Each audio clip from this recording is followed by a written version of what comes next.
Thanks for joining us, friends, on the Line of Fire broadcast. Yeah, in all seriousness, we are here to infuse you with faith, with truth, with courage. I pray that the words I speak will not just be human words, but will be infused with divine life, so that divine life will burn in your own heart, that you'll be strengthened, because like it or not, we are all in the line of fire today.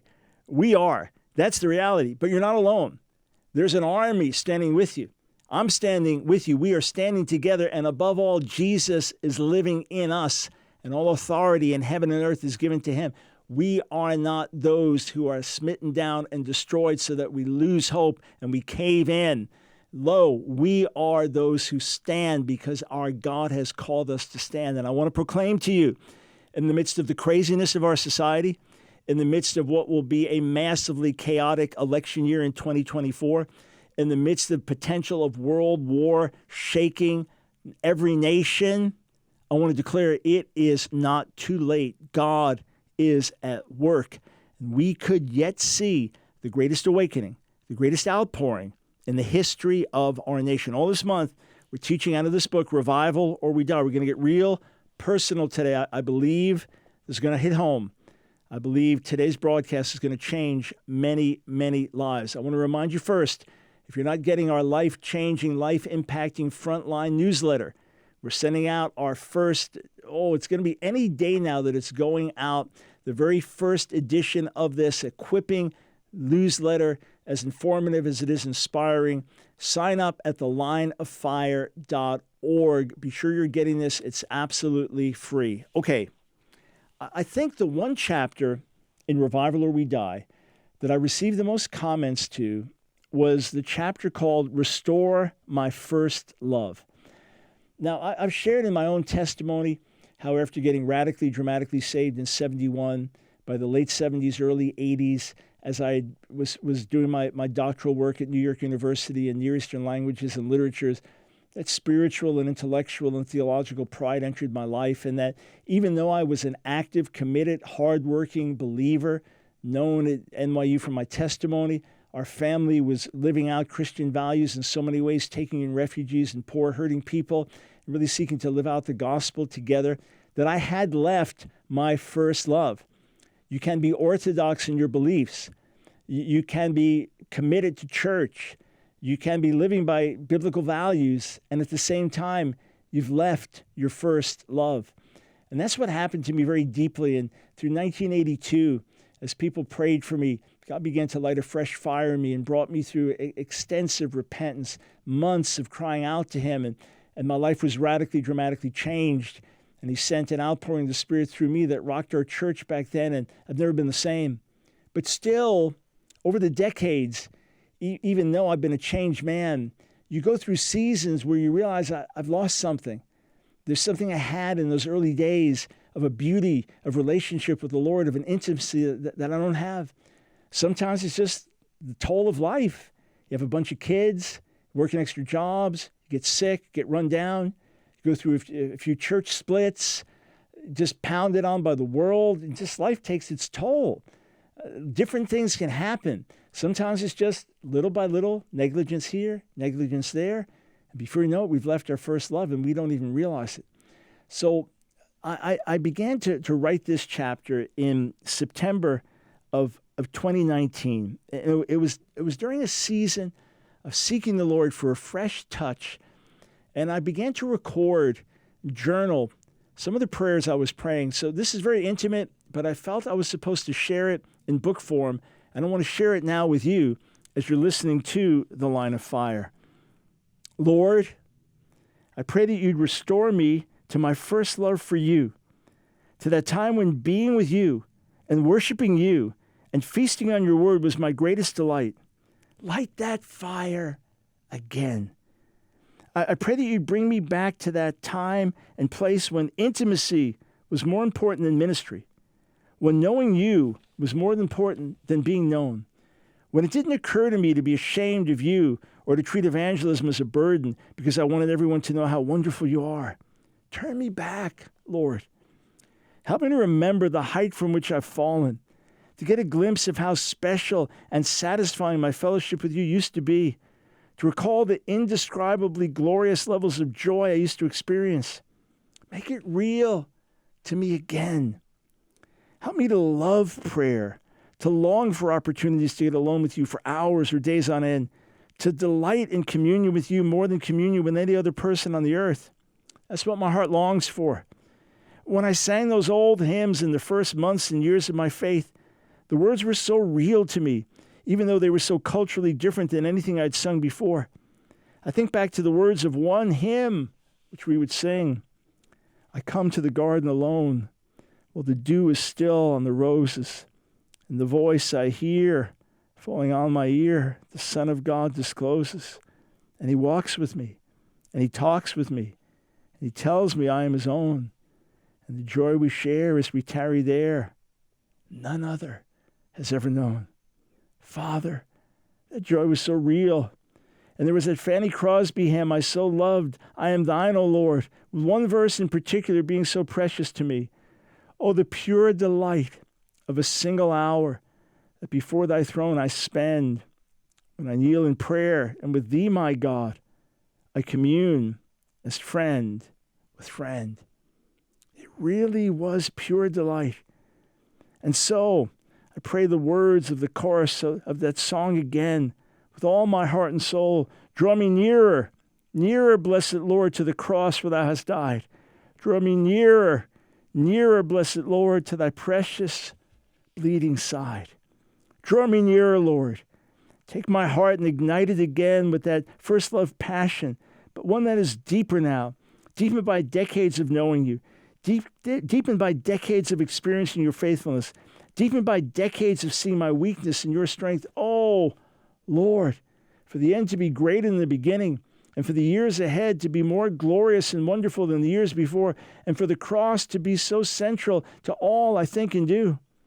But it's so easy for me to get caught up in the work, be it the burden to see this generation impacted, or my heart for the salvation of Israel, or the consuming call to write, or running here or there for ministry, without being caught up with you, Abba. Bring me back to that place of worship, of adoration, of profound, inexpressible bliss, simply in being your child. May you, not ministry, breakthroughs, not wonderful testimonies, not answers to prayer, not successful endeavors, but may you be the greatest source of satisfaction in my life. You alone. And bring me into an even deeper place of gazing on you, like the 24 elders in Revelation who continuously cry, holy, when they see you, who continuously cast their crowns at your feet, who continuously are in awe of you. Strike me with that holy awe as well by revealing yourself to me. What else matters? Father, I remember Leonard Ravenhill telling me that the greatest quote he ever heard from A.W. Tozer was this: there are occasions when for hours I lay prostrate before God without saying a word of prayer or praise.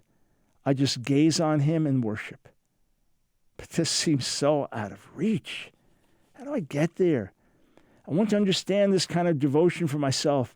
I want to experience this while I live here in this world. I want to really see you and experience you and know you in ways beyond anything I've ever seen or known. If not now, when? But I often feel so superficial, so distracted, so on the run, so shallow. Deepen me, Father. And as I've prayed hundreds or thousands of times, so I pray again, break my heart with the things that break your heart. Shatter my indifference. Share your burden with me. Help me to love what you love and hate what you hate. Help me to be one with you. It is possible, Father. I'm going to share a few more prayers I prayed along those lines that are in the book, Revival or We Die. But as I'm speaking to you, here's the reality. Revival starts with you and me. We can pray for revival in our home congregation. We can pray for revival in our region. We can pray for revival in the nation. But the reality is, it's always an individual thing. It may happen to millions of people at the same time, but it's individual for each of us. I wonder, even as I speak to you, is your heart stirring? Are you convicted? Are you remembering back? You see, here's the reality. We get so used to our current condition that we think that's always been the norm. And I talked about that last week, that we're so familiar with the now that we forget it wasn't always like this. And sometimes you go back, I don't know if you journal, but maybe you go back to old journal entries and see, wow, my heart was really burning for Jesus then. It's not so much now. Wow, I was much more on fire. I used to share my faith so much more bold. I used to care about, I used to actually believe people were lost without Jesus, and it mattered to me. Now I could go a year without doesn't even occur to me to witness to anybody. What happened? We left our first love. We often misquote the Bible and say we lost our first love. But you don't really lose it. I've lost my keys. I can't find my keys. I put them somewhere, but I can't find them. I've lost my glasses. You try to find your glasses without your glasses, but that's just you misplaced them. You just dropped them somewhere. You put them somewhere you don't normally put them, and you forgot. That's not what happens. We don't lose our first love. We leave it. We forsake it. And that's why Jesus says to the church in Ephesus, remember the height from which you've fallen. Repent and do the things you did at first. What does that mean? It means go back. Go back to the early practices. Go back to the early days. Maybe in a relationship, a marital relationship, and you realize love's gone cold and romance is gone and things are just kind of stale. And you realize we never spend time together anymore. We're so busy running in 100 different directions, we never spend time. Let's get a babysitter. On Monday nights, we'll have date night again. And then, hey, let's do some of the things we used to do in the early days that were meaningful. And suddenly that you feel that rekindling of love. How much more with our Father? How much more as we say, Lord, I'm drawing near to you. I'm doing the things we did at first. How much more will he come and renew that holy love? All right, there's much more to come. First, we're going to take a break. I want to tell you about our co-sponsor, Trivita, and the great results I've had using Trivita wellness products in my own life. Are you tired of feeling run down, constantly battling colds, flu, and infections? Trivita's elderberry with zinc and vitamin C is here to give your immune system the boost it needs. Trivita's elderberry, zinc, and vitamin C supplement is a 3-in-1 capsule scientifically formulated to support your immune system naturally. Elderberries have been cherished for centuries for their wellness benefits, and now Trivita has harnessed the immune system supporting power in every bottle of Trivita's elderberry enhanced with zinc and vitamin C to help you fight off colds, flu, and infections. Now is the time to boost your immune system and the immune systems of those you love with Trivita's 3-in-1 elderberry, zinc, and vitamin C supplement today. To order elderberry with zinc and vitamin C for yourself, order today and use promo code BROWN25 to receive 25% off your order. As a new customer, 100% of the proceeds from your first order will go to support the Line of Fire radio broadcast. So call now, 1-800-771-5584, 1-800-771-5584, 1-800-771-5584, or online at trivita.com. Welcome back to the Line of Fire, here to equip you, here to empower you so you can stand strong on the front lines. We don't have to wither under the attack.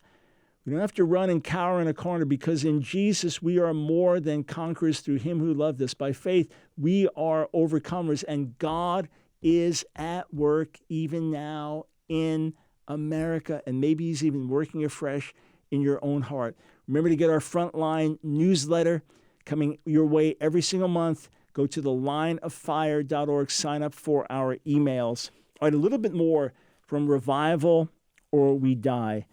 The chapter, as I said, that I think I've gotten more responses to than any other chapter in the book, Have You Left Your First Love? These are some prayers I journaled during this season of just praying for a fresh touch from God in my life.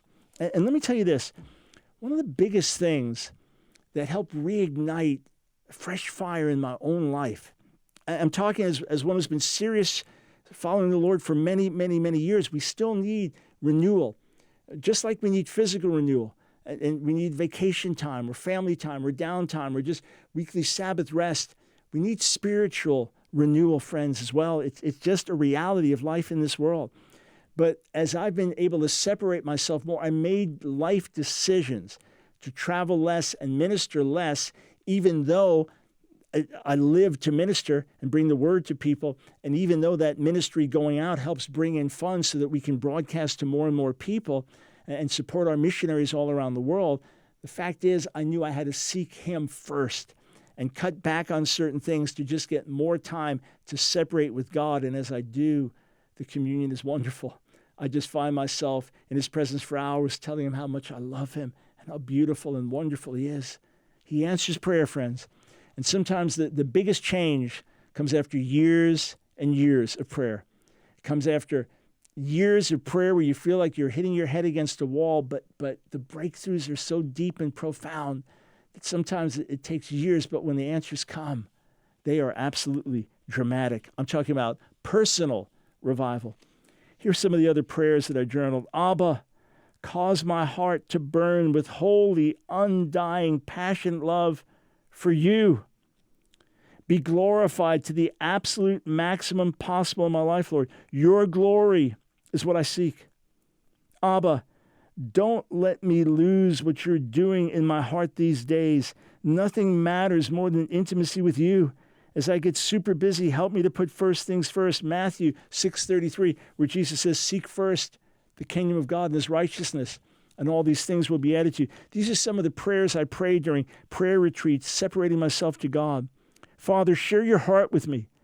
Let me burn and yearn with holy jealousy for your glory and for your lost creation. God, get hold of me from head to toe, inside and out, till I don't even recognize myself.